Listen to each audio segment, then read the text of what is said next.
Good morning friends, welcome to the impact classes में आपका स्वागत है। आज हम लोग बिहार बजट एवं आर्थिक समीक्षा के जितने भी एमसीक्यूज़ है उनको सॉल्व करेंगे। बिहार स्पेशल से संबंधित जितने भी क्वेश्चन हैं सबको हम लोग कवर करेंगे। तो चलिए बिना किसी देरी के हम लोग शुरू करते हैं आज के इस सेट को।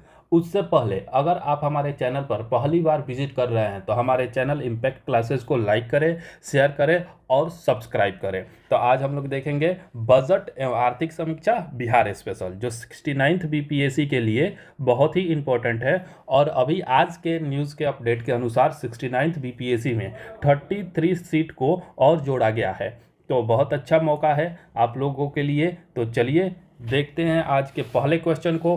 पहला जो क्वेश्चन है वो है कि 28 फरवरी 2023 को बिहार के वित्त मंत्री विजय कुमार चौधरी ने बिहार विधानमंडल में वित्तीय वर्ष 2023-24 का बजट पेश किया। इस बजट का कुल आकार क्या है? तो ये बजट की राशि पूछ रहा है कि कितना बजट पेश किया गया था। तो इसका जो करेक्ट आंसर हो जाएगा ऑप्शन बी हो जाएगा। 2,61,885.40 करोड़ का बजट बिहार का पेश किया गया था। अगर हम लोग बात करें 22-23 वर्ष 2022-23 के बजट की, तो यह जो बजट था वो वर्ष 2022-23 के बजट से 24,194 करोड़ अधिक था। और प्रतिशत में बात करें तो यह 10.18%। इसको प्रतिशत आप लोग ध्यान रखिएगा कि यह 10 पिछले वर्ष की तुलना में 10.18% अधिक था।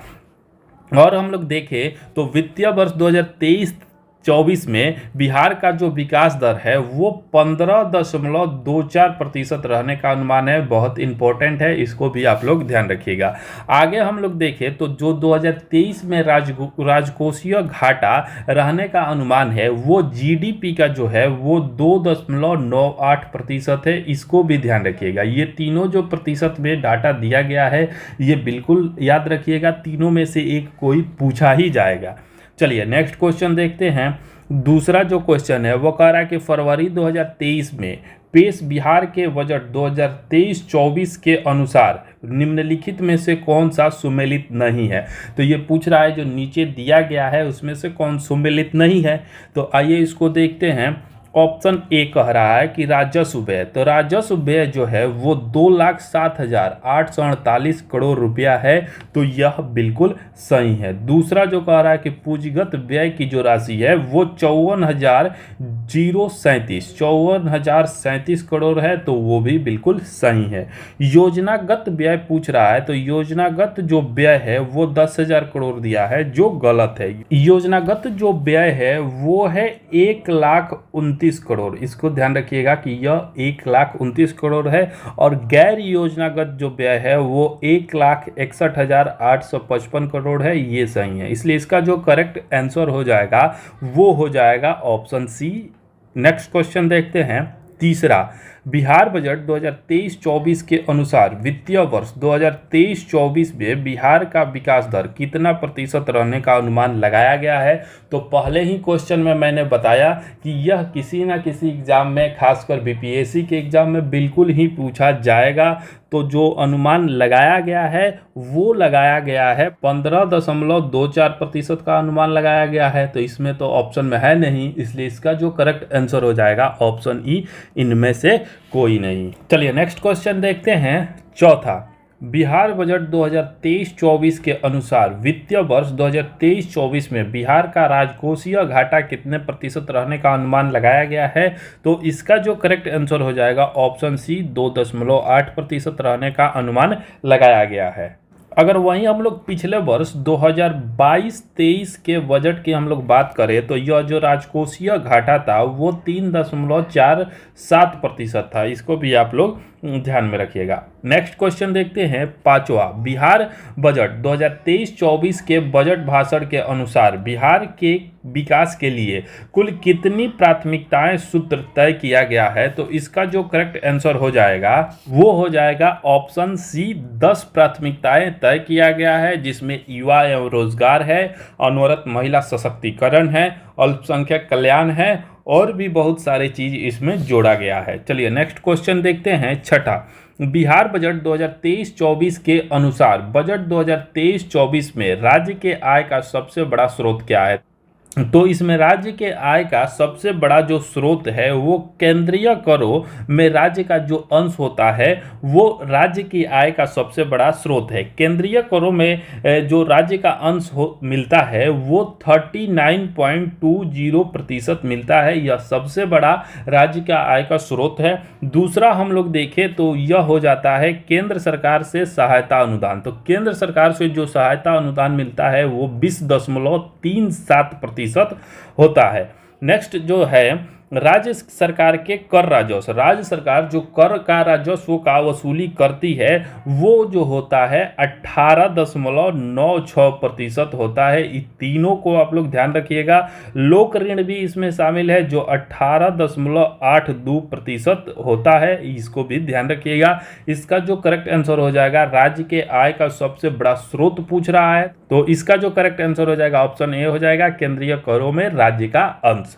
चलिए नेक्स्ट क्वेश्चन देखते हैं। सातवां क्वेश्चन कह रहा है कि बिहार बजट 2023-24 के अनुसार वित्त वर्ष 2023-24 में राज्य के व्यय का सबसे बड़ा स्रोत क्या है? इससे पहले वाले प्रश्न में आय का स्रोत पूछा गया था, इसमें व्यय का स्रोत पूछा गया है। तो व्यय का जो सबसे बड़ा स्रोत होता है वो सामाजिक सेवाएं। सामाजिक सेवाएं पर सर्वाधिक खर्च किया जाता है। सामाजिक सेवाएं पर जो है वो 38.14% खर्च किया जाता है। उसके बाद हम लोग सामान्य सेवाएं की अगर बात करें तो 28.38% इस पे, और उसके बाद से आर्थिक सेवाएं की बात करें तो आर्थिक सेवाओं पर 24.01% और लोक ऋण में जो होता है वो 9% का खर्च किया जाता है। इसलिए इसका जो करेक्ट आंसर हो जाएगा, राज्य के व्यय का सबसे बड़ा स्रोत जो है वो सामाजिक सेवाएं हैं। ऑप्शन बी सही जवाब हो जाएगा।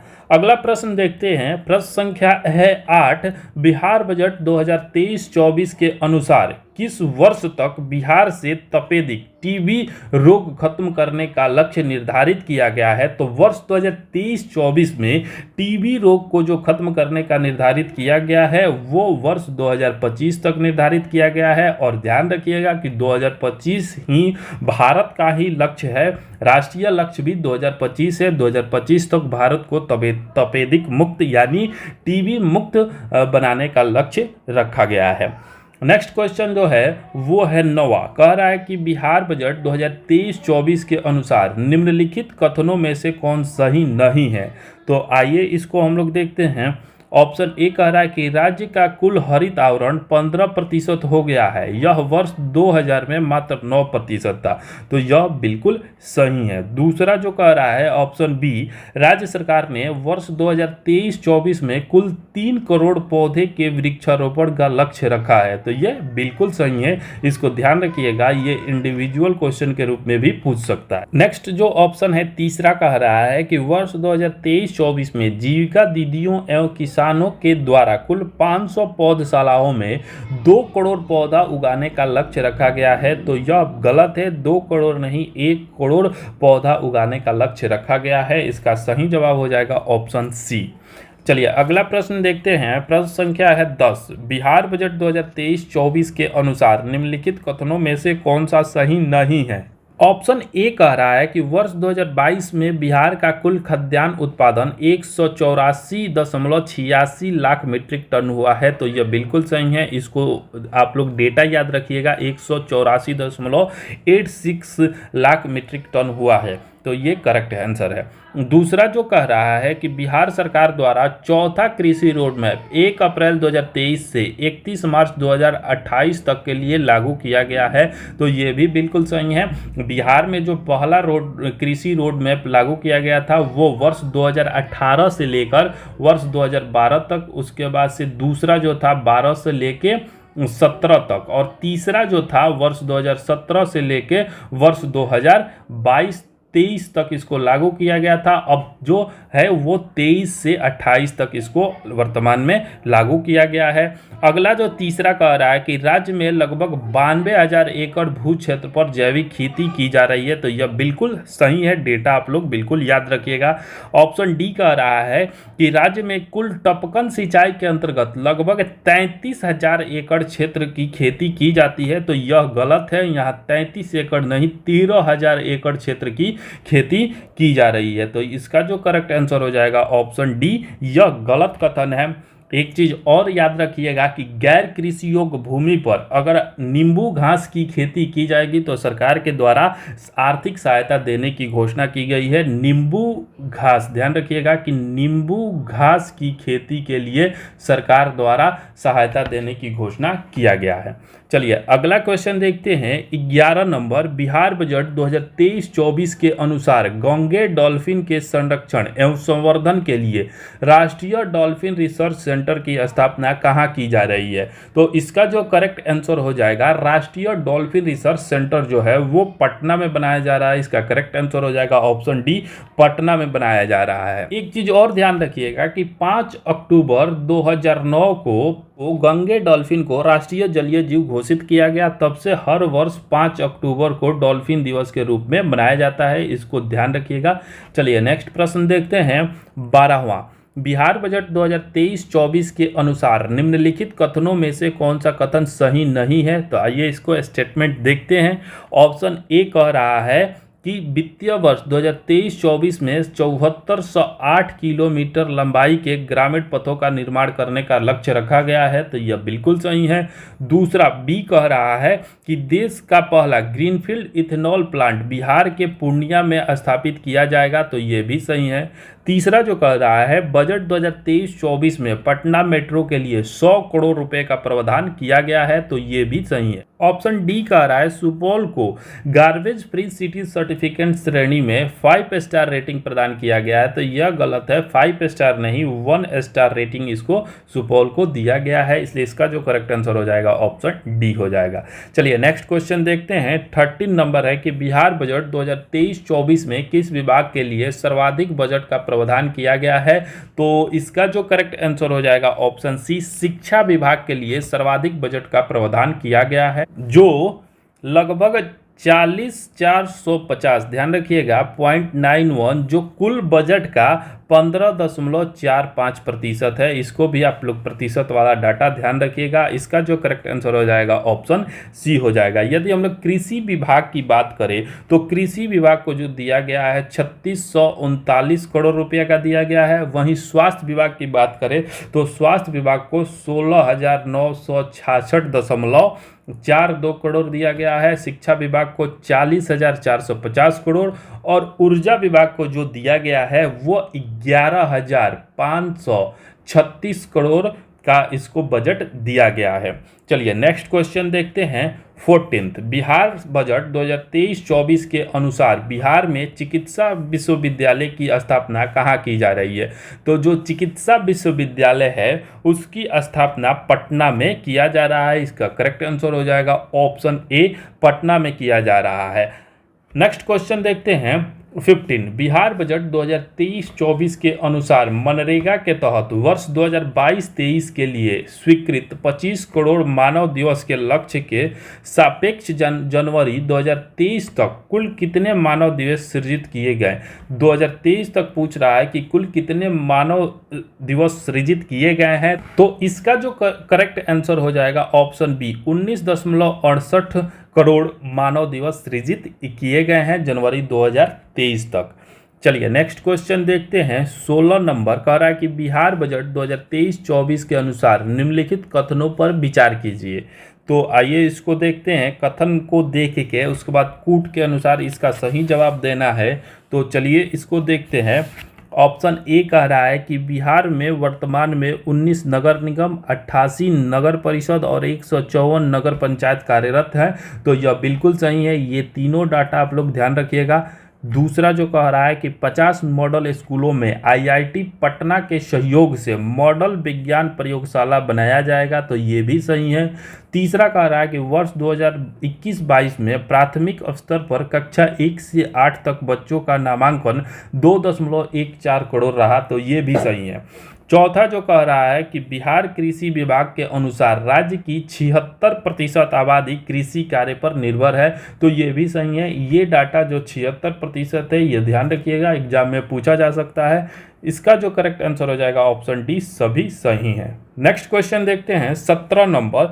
बिहार बजट 2023-24 में तलाकशुदा परित्यक्त मुस्लिम महिला सहायता योजना के अंतर्गत सहायता राशि 10,000 रुपये से बढ़ाकर कितना कर दिया गया है, तो यह 10,000 से बढ़ाकर 25,000 कर दिया गया है। पहले इसमें जो तलाकशुदा मुस्लिम महिलाएं होती थी उनको सरकार के द्वारा 10,000 की सहायता राशि दिया जाता था, अभी वर्तमान में इसे 25,000 कर दिया गया है। चलिए नेक्स्ट क्वेश्चन देखते हैं 18 नंबर। कह रहा है कि बिहार बजट 2023-24 के अनुसार वित्तीय वर्ष 2023-24 में कितने करोड़ रुपए का राजस्व अधिशेष रहने का अनुमान है। तो राजस्व अधिशेष जो होता है वो कुल राजस्व प्राप्तियां में से कुल राजस्व व्यय को हम लोग जब घटाते हैं तो राजस्व अधिशेष निकलता है। तो राजस्व अधिशेष जो हो जाएगा वो हो जाएगा 4479 करोड़ 4,479 करोड़ रुपया राजस्व अधिशेष हो जाएगा। नेक्स्ट क्वेश्चन देखते हैं 19 नंबर। बिहार बजट 2023-24 के अनुसार जीविका द्वारा अब तक कितने स्वयं सहायता समूहों का गठन किया गया है, तो इसका जो करेक्ट आंसर होगा ऑप्शन सी 10.45 लाख 10.45 लाख स्वयं सहायता समूहों का गठन किया जा चुका है। नेक्स्ट क्वेश्चन देखते हैं 20। बिहार बजट 2023-24 के अनुसार वित्तीय वर्ष 2023-24 में कुल पूंजीगत प्राप्तियों का अनुमान क्या है, तो इसका करेक्ट आंसर हो जाएगा 49,758.44 करोड़ रुपया कुल पूंजीगत प्राप्तियों का अनुमान है। कुल प्राप्तियों में से राजस्व प्राप्तियों को हम लोग घटा देते हैं तो पूंजीगत प्राप्तियां मिल जाती है, तो इसका करेक्ट आंसर हो जाएगा ऑप्शन ए। नेक्स्ट प्रश्न देखते हैं 21। बिहार बजट 2023-24 में 7 निश्चय 2 के कुल कितनी धनराशि उपबंध किया गया है, तो 7 निश्चय 2 के लिए 5,000 करोड़ रुपए की धनराशि आवंटित किए गए हैं। इसका जो करेक्ट आंसर हो जाएगा ऑप्शन बी हो जाएगा। नेक्स्ट क्वेश्चन है 22। बिहार बजट 2023-24 में बिहार के प्रत्येक जिले में कम से कम कितने अल्पसंख्यक आवासीय विद्यालय का निर्माण किए जाने के निर्णय लिया गया है, तो इसका करेक्ट आंसर हो जाएगा ऑप्शन 1 1।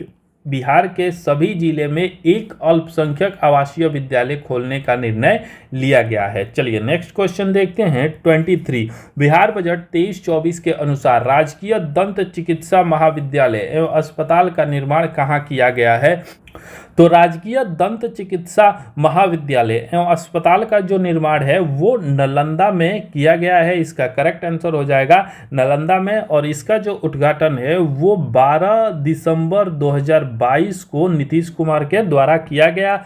इसका क्षेत्रफल हम लोग देख लेते हैं। इसका क्षेत्रफल जो है 19.23 एकड़ में यह फैला हुआ है और 100 बेड इसमें है। इसका करेक्ट आंसर हो जाएगा option B Nalanda.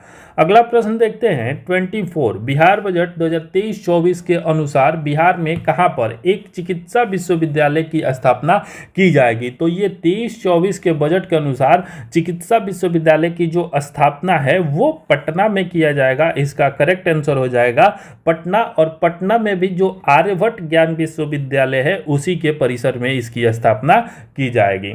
Next question देखते हैं आगे जो है वो बिहार आर्थिक सर्वेक्षण 22-23 से संबंधित क्वेश्चन है। चलिए देखते हैं सर्वेक्षण से जो पहला क्वेश्चन है 25 नंबर कि 27 फरवरी 2023 को बिहार के वित्त मंत्री विजय कुमार चौधरी ने विधानसभा में राज्य का 17वां आर्थिक सर्वेक्षण पेश किया। इस आर्थिक सर्वेक्षण को कुल कितने अध्यायों में बांटा गया है, तो इसको जो है वो कुल 14 अध्यायों में बांटा गया है। इसको ध्यान रखिएगा। और यह किस क्रम का जो वित्तीय सर्वेक्षण था वो 17वें क्रम का यह सर्वेक्षण था, इसको भी ध्यान रखें। चलिए नेक्स्ट क्वेश्चन देखते हैं 26। बिहार आर्थिक सर्वेक्षण 2022-23 के अनुसार राज्य सरकार का कुल व्यय 2021-22 में कितना रहा? तो 2021-22 में जो राज्य सरकार का व्यय रहा वो 1.93 लाख करोड़ रहा। इसका करेक्ट आंसर हो जाएगा 1.93 लाख करोड़ रहा। और हम लोग बात करते हैं कि राजकोषीय घाटा कितना रहा, तो यह जो है वो जीएसडीपी का 3.8% रहा, इसको भी ध्यान रखिएगा। और प्राथमिक घाटा जो है 1.7% रहा, इसको भी ध्यान रखिएगा। चलिए नेक्स्ट क्वेश्चन देखते हैं 27। बिहार आर्थिक सर्वेक्षण 22-23 के अनुसार वित्त वर्ष 21-22 में बिहार का सकल राज्य घरेलू उत्पाद जीएसडीपी स्थिर मूल्य पर कितना प्रतिशत बढ़ा है? तो ये पूछ रहा है कि स्थिर मूल्य पर कितना प्रतिशत बढ़ा है, तो वो 10.98% बढ़ा है। इसको ध्यान रखिएगा कि 10.98% बढ़ा है, तो जो ऑप्शन में नहीं दिया गया है, इसलिए इसका करेक्ट आंसर हो जाएगा ऑप्शन ई, इनमें से कोई नहीं। चलिए नेक्स्ट क्वेश्चन देखते हैं 28। बिहार आर्थिक सर्वेक्षण 2022-23 के अनुसार वित्तीय वर्ष 21-22 में स्थिर मूल्य पर बिहार में कृषि क्षेत्र का वार्षिक वृद्धि दर, कृषि क्षेत्र का स्थिर मूल्य पर वार्षिक वृद्धि दर जो रहा वो 9.6% रहा। इसका सही जवाब हो जाएगा ऑप्शन डी, 9.6% रहा। अगला प्रश्न देखते हैं 29। बिहार आर्थिक सर्वेक्षण 2022-23 के अनुसार राज्य में कितने प्रमुख कृषि आधारित उद्योग है? तो इसका जो करेक्ट आंसर हो जाएगा ऑप्शन डी, 2। बिहार में जो प्रमुख कृषि आधारित 2 उद्योग है, उनमें पहला जो है वो चीनी उद्योग है, ध्यान रखिएगा इसको भी, और दूसरा जो है वो डेयरी उद्योग है, इसलिए इसका करेक्ट आंसर हो जाएगा ऑप्शन डी, 2। नेक्स्ट क्वेश्चन देखते हैं 30। बिहार आर्थिक सर्वेक्षण 2022-23 के अनुसार बिहार में बिजली की प्राप्ति प्रति व्यक्ति खपत 2021-22 में कितनी है? तो ये प्रति व्यक्ति बिजली की खपत के बारे में पूछ रहा है, तो इसका जो करेक्ट आंसर हो जाएगा ऑप्शन सी, 329 किलोवाट आवर प्रति व्यक्ति खपत 2021-22 में हुआ है। इसका करेक्ट आंसर हो जाएगा ऑप्शन सी, इसको आप लोग ध्यान में रखिएगा। नेक्स्ट क्वेश्चन देखते हैं 31। बिहार आर्थिक सर्वेक्षण 2022-23 के अनुसार बिहार राज्य में शहरीकरण की दर क्या है? शहरीकरण का दर जो पूछ रहा है, तो इसलिए इसका करेक्ट आंसर हो जाएगा ऑप्शन बी, 16.2% जो है वो शहरीकरण की दर है। और सर्वाधिक शहरी आबादी वाला जिला आप लोग ध्यान रखिएगा वो पटना है। और एक चीज और ध्यान रखिएगा कि वर्ष 2011 की जनगणना के अनुसार बिहार की जो कुल शहरी आबादी थी वो 11.3% थी, इसको आप लोग ध्यान रखिएगा। चलिए नेक्स्ट क्वेश्चन देखते हैं 32। बिहार आर्थिक सर्वेक्षण 2022-23 के अनुसार बिहार के किस जिले में एनएच की लंबाई सर्वाधिक है? तो इसका करेक्ट आंसर हो जाएगा ऑप्शन डी, पटना में जो है एनएच की सर्वाधिक लंबाई है, जो लगभग 506 किलोमीटर है। इसको भी आप लोग ध्यान रखिएगा कि यह 506 किलोमीटर है। अगर बिहार में हम लोग कुल एनएच की लंबाई की बात करें तो वो 5977 किलोमीटर है, इसको भी आप लोग ध्यान रखिएगा। और सबसे कम, सबसे न्यूनतम विस्तार वाला जो जिला है वो शिवहर है। शिवहर जो है उसमें मात्र 22 किलोमीटर की एनएच है, इसको भी आप लोग ध्यान रखिएगा। एक चीज और ध्यान रखिएगा कि सड़क दुर्घटना के मामले में जो बिहार का स्थान है वो 15वां स्थान है, इसको भी आप लोग ध्यान में रख सकते हैं। चलिए नेक्स्ट क्वेश्चन देखते हैं 33। मार्च 2023 में बिहार में मीठी क्रांति को बढ़ावा देने के लिए राज्य के 17 जिलों का चयन किया गया है। कौन सा जिला इसमें शामिल नहीं है? तो इसका करेक्ट आंसर हो जाएगा ऑप्शन डी, उपयुक्त में से एक से अधिक। चलिए नेक्स्ट क्वेश्चन देखते हैं 34। मार्च 2023 में भारत ने किस देश के साथ समझौता किया जिसके तहत बिहार की राजधानी पटना में बन रहे मेट्रो रेल प्रोजेक्ट के लिए 5509 करोड़ रुपए की वित्तीय सहायता प्रदान की जाएगी? तो इसका जो करेक्ट आंसर हो जाएगा ऑप्शन ई, जापान। जापान के द्वारा जो बिहार में मेट्रो रेल प्रोजेक्ट बन रहा है उसके लिए 5509 करोड़ रुपए की वित्तीय सहायता प्रदान की जाएगी। नेक्स्ट क्वेश्चन देखते हैं 35 देश के 500 आकांक्षी प्रखंड कार्यक्रम में बिहार के कितने प्रखंड को शामिल किया गया है? बहुत अच्छा क्वेश्चन है। इसमें जो है बिहार के 61 प्रखंड को शामिल किया गया है, इसको आप लोग ध्यान में रखिएगा। चलिए नेक्स्ट क्वेश्चन देखते हैं 36। बिहार में जातिगत जनगणना की शुरुआत कब से की गई? तो इसको बिल्कुल ध्यान में रखिएगा। बीपीएससी डेट पर फोकस करता है और डेट पूछता है, तो इसका जो करेक्ट आंसर हो जाएगा ऑप्शन बी 7 जनवरी 2023 को बिहार में जाति आधारित जनगणना की शुरुआत की गई थी। नेक्स्ट क्वेश्चन है 37। जनवरी 2023 में डाक विभाग और भारतीय रेलवे ने मिलकर किस शहर में पायलट प्रोजेक्ट के तौर पर door to door parcel product योजना की शुरुआत की है? तो इसका जो करेक्ट आंसर हो जाएगा ऑप्शन ए पटना में डाक विभाग और भारतीय रेलवे ने पायलट प्रोजेक्ट के तौर पर door to door parcel product योजना की शुरुआत किया है।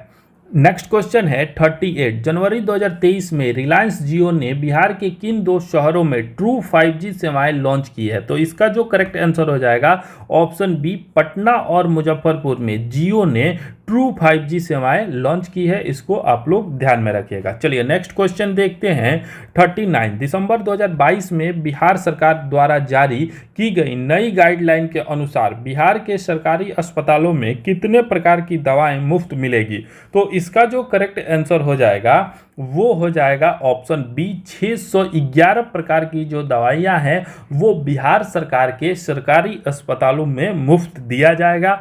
चलिए अगला प्रश्न देखते हैं। प्रश्न संख्या है 40। हाल ही में बिहार के कितने विश्वविद्यालयों के पुस्तकालयों को ऑनलाइन लिंक करने के लिए एक एमओयू पर हस्ताक्षर किया गया है? तो इसका जो करेक्ट आंसर हो जाएगा ऑप्शन सी 15। बिहार के जो 15 विश्वविद्यालय हैं उनके पुस्तकालयों को ऑनलाइन करने के लिए एमओयू मेमोरेंडम ऑफ अंडरस्टैंडिंग पर हस्ताक्षर किया गया है। चलिए नेक्स्ट क्वेश्चन देखते हैं 41। हाल ही में वनावर पहाड़ पर रोपवे निर्माण का कार्य शुरू किया गया है, यह पहाड़ अन्य किस नाम से जाना जाता है? तो इसका जो करेक्ट आंसर हो जाएगा ऑप्शन ए मगध के हिमालय के नाम से इसको जाना जाता है। वनावर पहाड़ की हम लोग बात करें तो यह जो है वो जहानाबाद में है, इसको ध्यान में रखिएगा। यह पूछ सकता है कि वनावर पहाड़ जो है वो कहाँ स्थित है, तो यह जहानाबाद में स्थित है।